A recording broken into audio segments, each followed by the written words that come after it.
Nature journaling can be as simple as going outside into your yard or your neighborhood and finding something interesting to study. Today, I'm going to be looking at an oak tree that is just creating its acorns, getting ready for the autumn. So let's go inside and I'll show you how I do a nature journal page of acorns. Okay, let's go.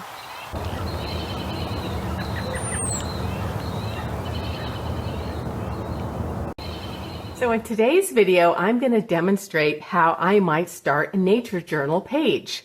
And we're going to focus on these oak trees. And these are growing in the neighborhood here in Oregon. They're not native to this part of Oregon, but they are very beautiful and provide a lot of shade and a lot of food for the wildlife, like the deer and the squirrels. So I'm just going to kind of go about how I might do a page so that I might inspire you to do one as well. So I'm going to move these here. So basically what we have is we've got a stem and we've got a couple of acorns. Generally these are in 2s or 3s. And then we have some leaves. And there are a few older leaves still around from last fall in the neighborhood. And it's surprising how quickly that they will be falling off and going brown again because the year just keeps going by so fast. So anyway, so I'm going to follow a little bit of a formula here, and I'm going to use my nature journal page recipe. So this journal page recipe is what I'm going to be using as a template. So I'm just going to start in pencil, but generally this will smear out in the field if you leave it like this. So I'll be adding some other tools here, some pen and pencils maybe, and so we'll just see how that goes. I also have something to look more closely at my objects with, this little magnifying glass. It was actually my grandfather's. And I have a little bit of a measuring tape. I do have more of a field version somewhere in my supplies. And I have this handy dandy kneadable eraser. And so what I do with that, let me show you, is I will just kind of warm this up, and this has lots of uses. Of course, one use is to erase, but another use I really like it for is for holding things in place when I'm drawing them, especially things that are round or slippery or that might easily move, because I don't want it to change positions. So I'm going to be using that to place this right here for myself to draw. And my drawing is going to look a little bit different maybe than what you see, because you're going to be seeing this from the top and I'm looking at it more at a 3/4 view. And I really do like to draw things at a 3/4 view where you see a little bit of the top and a little bit of the side, and that gives you the most information in just one sketch. Alrighty. So anyway, we're going to get started, and I'm going to add my metadata. So it is September, what day is it already? September 7th. And it's sunny outside, although that's kind of irrelevant. This tree is going to be blooming, fruiting that is, for a while, regardless of the weather. And so we are in Central Oregon. Now, my handwriting isn't as nice as some nature journalers, but, you know, we're not really trying for perfection or beauty. We're really trying to sketch what we see to learn more about them, more about the anatomy and behavior and the color and shape and textures and patterns and all of those things. And so no matter what you have on the page at the end, you'll just have learned a lot, especially about these acorns, once you're done. Now, so I usually kind of put my initials down here at the bottom too. And again, we're going to go over all of this in ink later on, but this is kind of what I would do, you know, if I was in the field. Now, of course, I'm not in the field right now because it's a lot easier to film this for you indoors. So anyway, then I might put a title, and so, you know, we are looking at oaks and their acorns. And so, you know, that could be kind of fun. You know, some people really spend a lot of time, you know, making a fun title. I don't generally spend as much time on that. But, you know, feel free to, you know, make your drawing as fun as you want.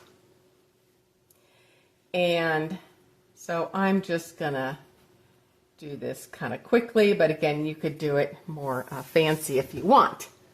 Okay, so I'm gonna first draw this acorn. Again, I'm gonna draw it 3/4 view.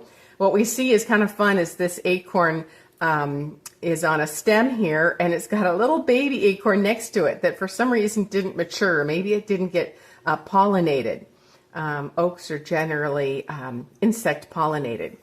So I'm going to do a little drawing of that, and then I'll draw it life size, and then I like to generally measure things and note how big they are, but it's easier to draw something a little bit larger too to show the details. But this is about, what would we say, it's about 35 millimeters or about 1.5 inches. And so it is nice to put those details in there, some numbers. Okay, so anyway, I'm gonna move this over. Where can I put this so you can see it? You may or may not be following along with me, but let's just put it here. Okay, and so, yeah, I am, you know, going to draw this basically life size right now, and I'm just going to kind of go quickly. I'm not trying to make, you know, a botanical illustration. I'm just kind of pretending I'm out in the field, and who knows, it might be a little bit difficult out in the field. It might be too hot like it is today. It's about 90 degrees outside today.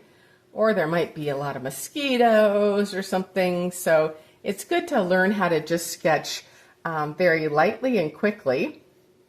And I am drawing a little bit darker probably than I would recommend you draw, because I don't want you to feel like you have to erase your lines. And so yeah, that's life size. And again, I might note that.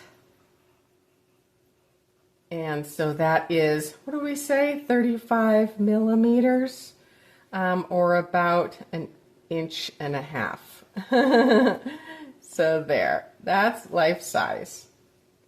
Now, again, we can't see that very well, and can't get many details in there. So let's do a larger version over here.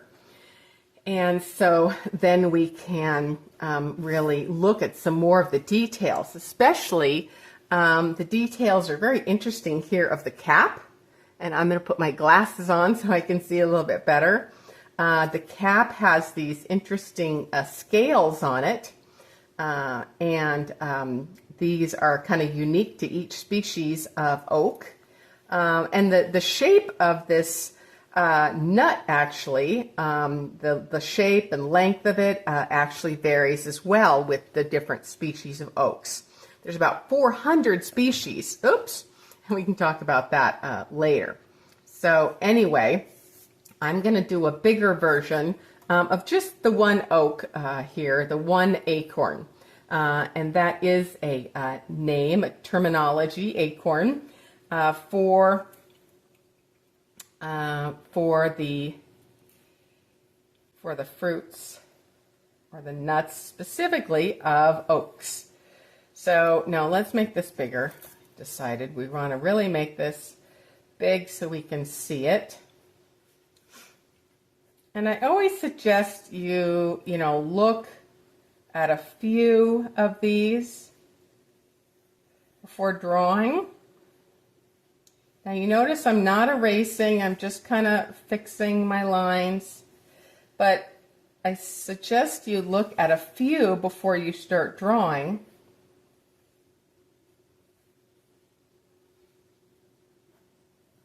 So then you'll know kind of the general shape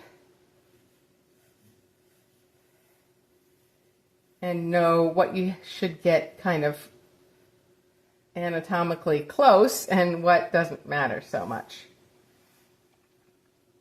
Because plants are a lot more variable than animals, and so they can be a lot more different shapes and sizes and colors and still work well. Okay, and so here, I might do some labels. So we've got our stem, and we've got our cap, or also called a cupule.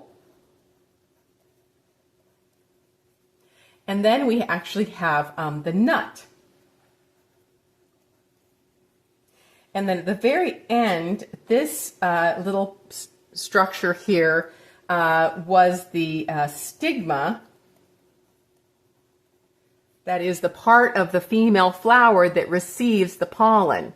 Because, of course, a nut can't be created, or any kind of seed can't be created unless there was pollen that unites with the what do you call it, the ovule, I forgot the name of it, to become a mature seed that can then, make a new plant. And so then I might just lighten up these lines a little bit here. And I want to show the scales.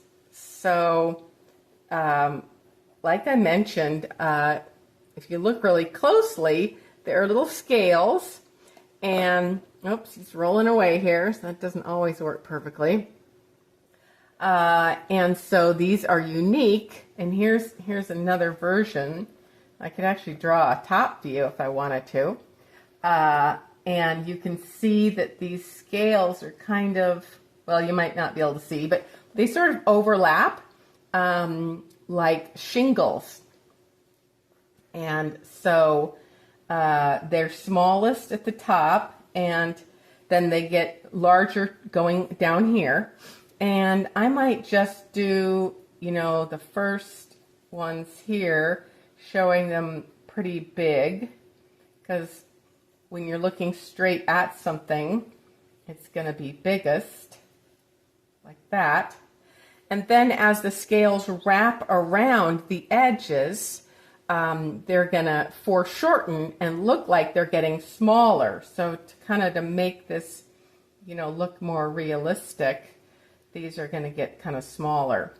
Now, if I wanted to look up close here and get a lot more details, I could, but we're not going to do that now. This is just kind of for demonstration, and hopefully you can find your own acorn to draw, or really anything. Today's demo is just to help you think about anything you could draw and journal about. Okay, and so yeah, like I said, they appear biggest right in front of you, and then they get smaller as they wrap around the edge.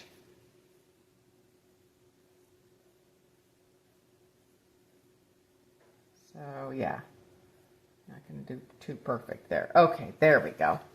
Alrighty, so that was fun. Now, of course, it's the these will split open when they're mature, and they will become a new tree. Okay, and so here's another version that's kind of fun that I could look at. Just showing how they often come in 2s or 3s, and we could actually collect some data about that, but let's draw one first. So I'm just going to draw the stem, and I'm going to have to get this out of the way here so I can draw this. Okay, and And these are going to look a little bit different to you than they do to me. And so our stem, we see there's, these little areas here where other acorns or other leaves were attached. And sometimes I just kind of go along and don't try to be really perfect. Kind of going like that. And then we have the two, so that's kind of fun. So it's nice to draw something from different angles. So showing something from the top and from the side, and that's going to give you a lot more information about the anatomy of that structure.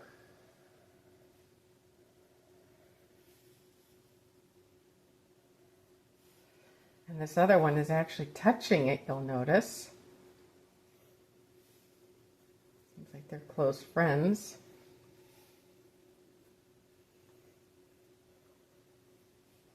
And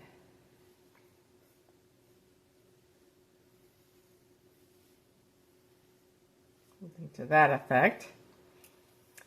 And so, and then again, I could always draw it from a different angle. So if I want to draw, a little close-up of the top here, just showing the stigma.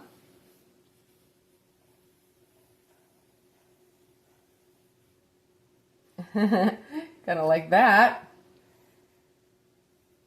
I could point to it. And, well, this is actually the bottom view, isn't it?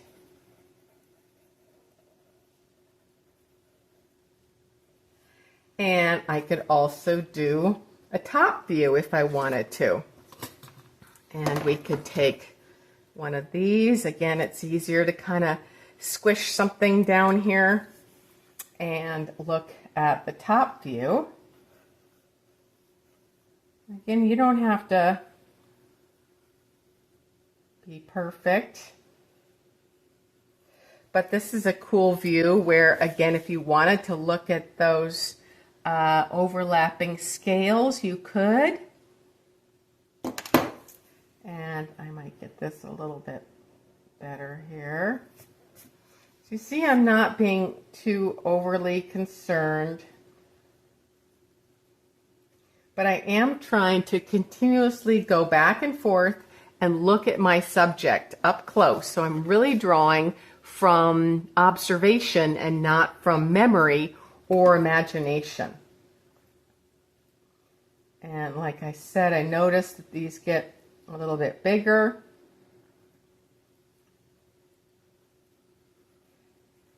And again, I could be doing a lot more careful job of this, but this is just, again, a demo. I don't want to spend all day here. I want you to go get your own acorn or other kind of nut or subject matter. But it is fun to just notice how things overlap and how they get a bit bigger on the edges.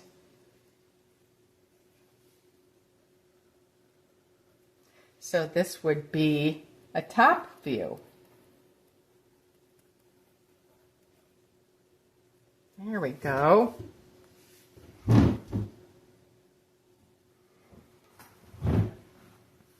Okay. So it wouldn't be complete if we didn't add some leaves. Now, a lot of these leaves are pretty big. They're too big for my page.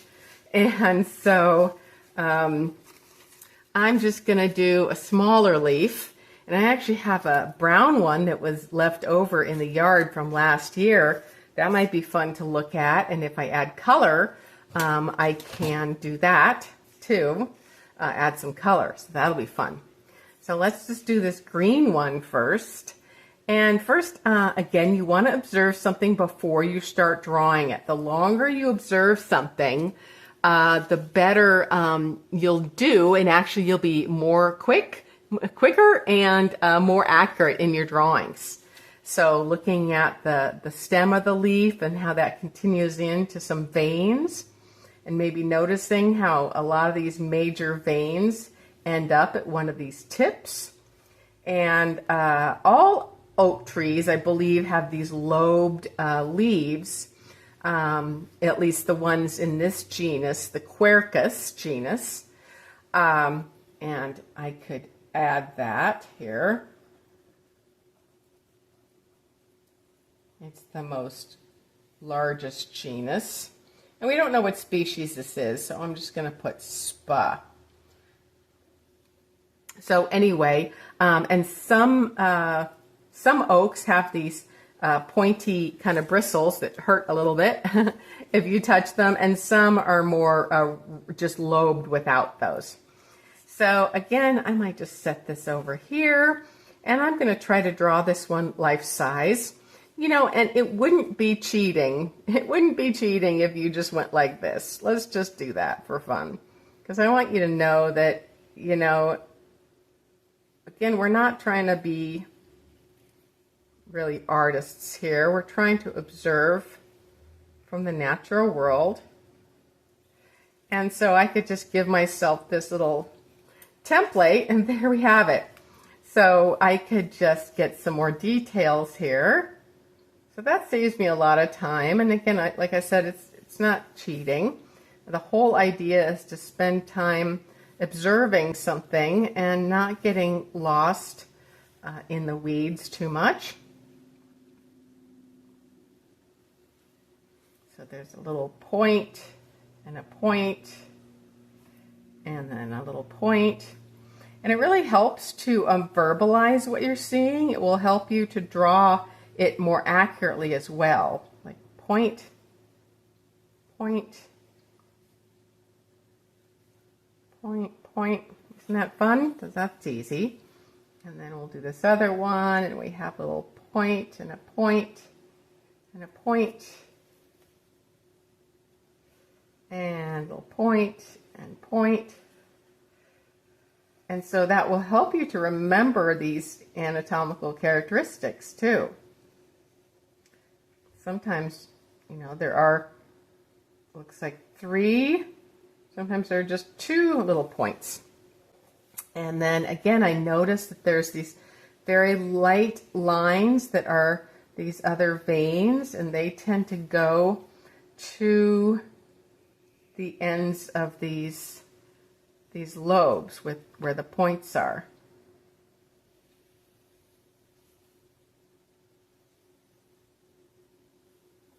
And that there are a lot of other smaller ones too. So, you know, we could get really detailed if we want. And, you know, you don't have to draw everything. It's just as helpful sometimes if you just take notes. So don't feel like you have to draw everything.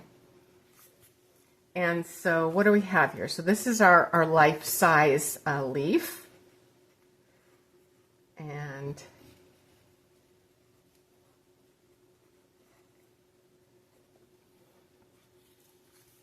we didn't call this the acorn here, did we? We got a life-size leaf and a life-size acorn. And again, I might measure that for fun. That's 5 inches or about 12 centimeters.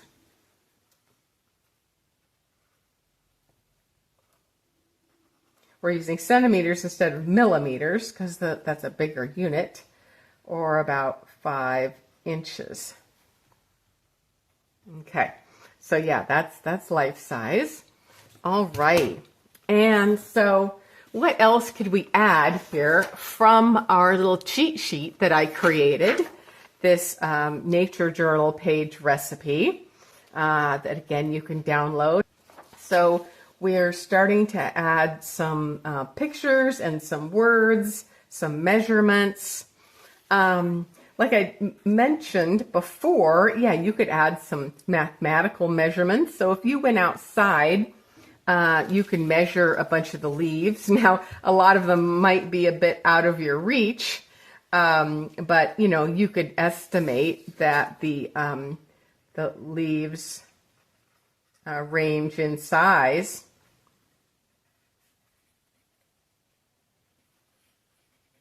from 5 to, let's see, what are these bigger ones? Gee, those are like 9 inches for the whole thing. 9 inches approximately. But it might be easier, since you can't reach the leaves, to count how many acorns are in each bundle. That might be fun to add a little bit of math in there, especially if you're a kid or working with kids and trying to do some math. So, we could make a little mathematical formula here. Let's put this here. Let me do it here since it's related here. So what are we going to look at? We're going to look at the number. I decided to look at the number of acorns in a bunch. It's not like they're grapes in a bunch, but you get what I mean. So I could pretty easily go like this. What we could do is, on this column, I could say number of acorns. And on this column, I could see the number of times that we saw those groups. So if I were to go back outside, I might look up at the tree, might need some binoculars, but I could count. And statistically, it's good to collect a data set of at least 30, but we're not trying to be too particular here, and I'm just going to kind of pretend. So we always see at least one, and sometimes 2, and the most I noticed was 3. So if I went out there and looked at each bunch and counted up to 30 total, I might make some little tick marks. So maybe I saw one of these, and then one of these, and then one of these, and I saw another one of these, another one of these. And then I could keep going, and eventually I would notice that some were a lot more frequent than others. So, kind of like this. 5, 10, 15, 20. Oh, we could keep acting like we are going to see some more. So let's keep observing our tree. Let's say we see one more of these, another one of these. We saw another one of these. And just keep going, looking at various groups of leaves. And 5, 10, 15, 20, 25, almost 30. So maybe we'd look one more time and we'd see another group of like 3. Now, this doesn't mean that maybe 3 is always the most common. 2 could be the most common, and one of the third one could have fallen off or been eaten by a squirrel or something. So these numbers are just approximate. But anyway, this is a fun way to add some numbers in addition to using inches and centimeters and millimeters to measure. You can add in numbers like abundance. Okay, so now what else could we do? Well, oh yeah, I wanted to, well, no, I don't have to do a second one really. I do just want to add some color a little bit later, and I can do just a swatch to show what color these are. I don't have to do another one. But now let's pretend that I went indoors and I want to learn more about oaks and acorns. So, that's part of the reason for doing nature journaling, is to learn about the world around you. And you can't learn all of it from observing, but I really like to start with the observing and then later on go on to looking at references. So I happen to have this beautiful book, Guide to Flowering Plant Families by Wendy Zomlifer. And she's not only a botanist, but also an illustrator. So she created all the beautiful illustrations in this book. So these is inspiring for both learning about biology and botany particularly, but also looking at drawings. Now her drawings were created perhaps in the field, but then later she spent a lot of time, I'm sure, in the studio making sure they were completely anatomically correct. And that's not what we're trying to do here, although you could go on to do that. But nature journaling is generally a little bit more casual. And so, what I learned, I could add here. And so, I might add some fun facts. And again, I could spend a lot of time with this text here, but that's not usually my style, at least not in the field. So we're gonna just add some fun facts, and it helps to have some little kind of bullet points or squares or circles or stars to organize. So I learned that oaks trees are in the family Fagaceae, and all family names end in CAEA. So that's family level, and I learned something very cool, is that there's over 430 plus species of oaks.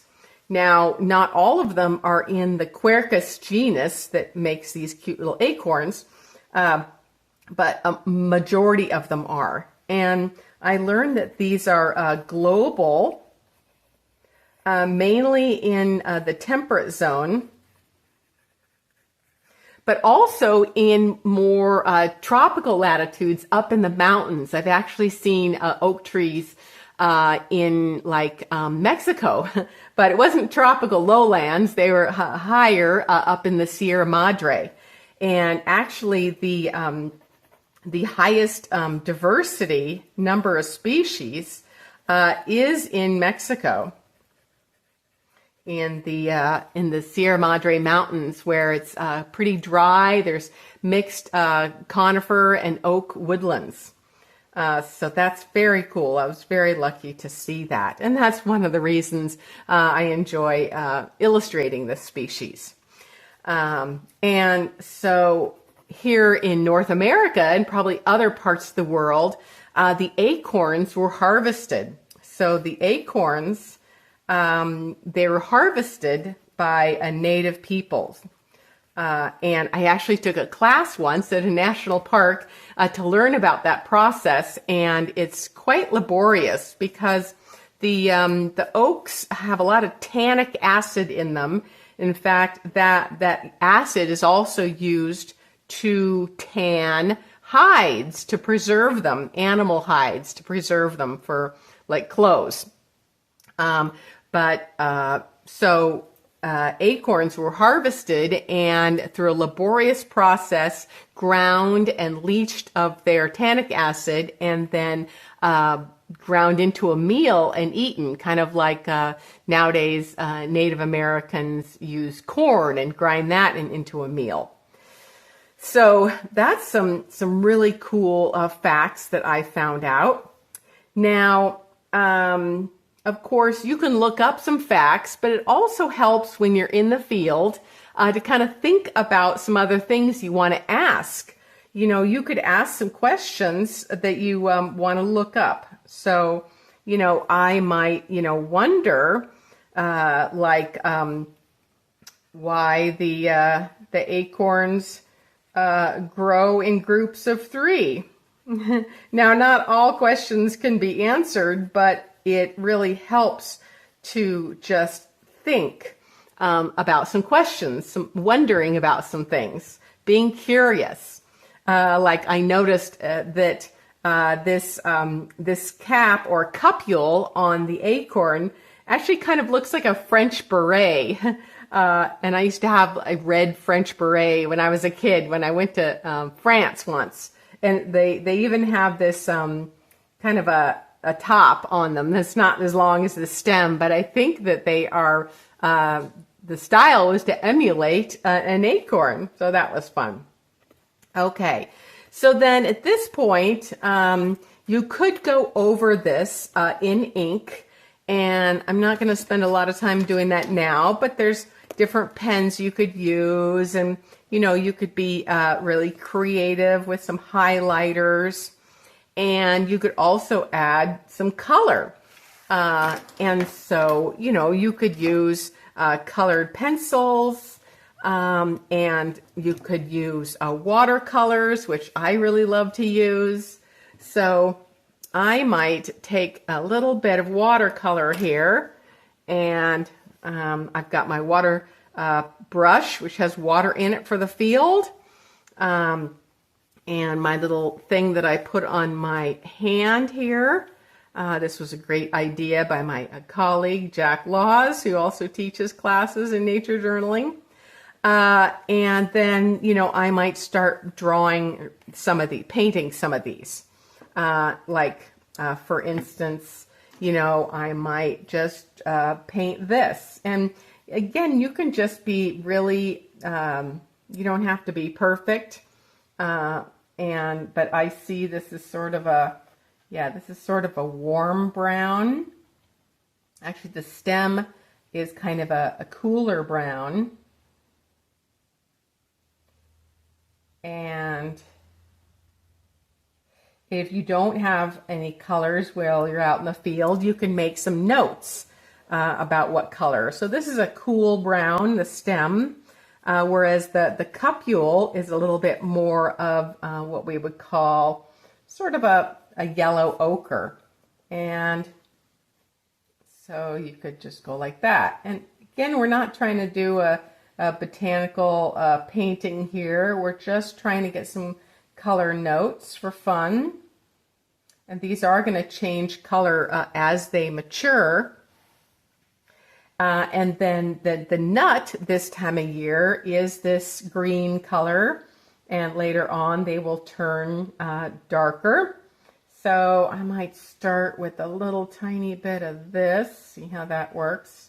Yeah, that's close enough for government work, as we used to say in the Forest Service. And I'm painting pretty dry so that it won't wrinkle my paper, because these field books really can't have too much liquid on them.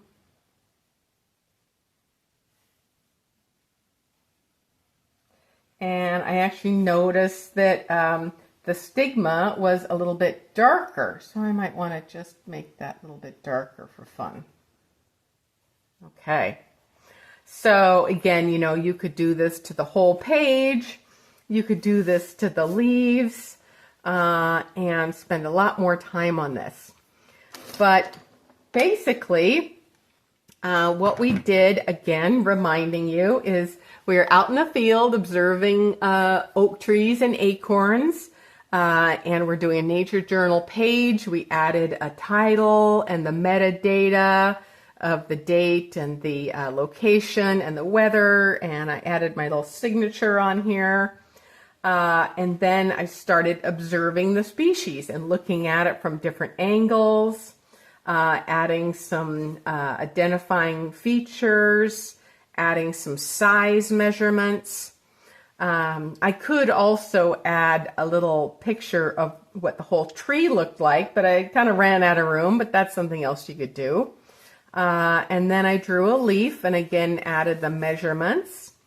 And to add a little bit more rigor to this as a scientist, I could do a short study of the number of acorns in a bunch. And, if you were a kid or working with kids, you could always graph this data as well. But I was looking at how many times I saw a group of 1, 2, or 3 acorns in a bunch. Like here, there's 2 acorns. So here's my finished journal page. I've added some color using watercolor and colored pencils. I've also inked in some of the text. Now, of course, you can just start using ink in the first place, but in this case, I chose to use pencil first. So I hope you enjoyed watching this quick demonstration and got some ideas of the types of subjects to sketch and the kinds of elements you can add in terms of text and drawings and symbols and numerals to make your journal pages more interesting and more complete. And remember, focus on what you learn from your observation of your organisms and not exactly on what ends up on the finished page. You see, this is pretty quick and dirty and not too precious, but I did enjoy the process, and I learned a lot about oaks and acorns while I was journaling them. So I hope you keep that in mind. Okay, so I hope you'll be inspired to go out and journal something on your own. Okay, take care. Bye-bye.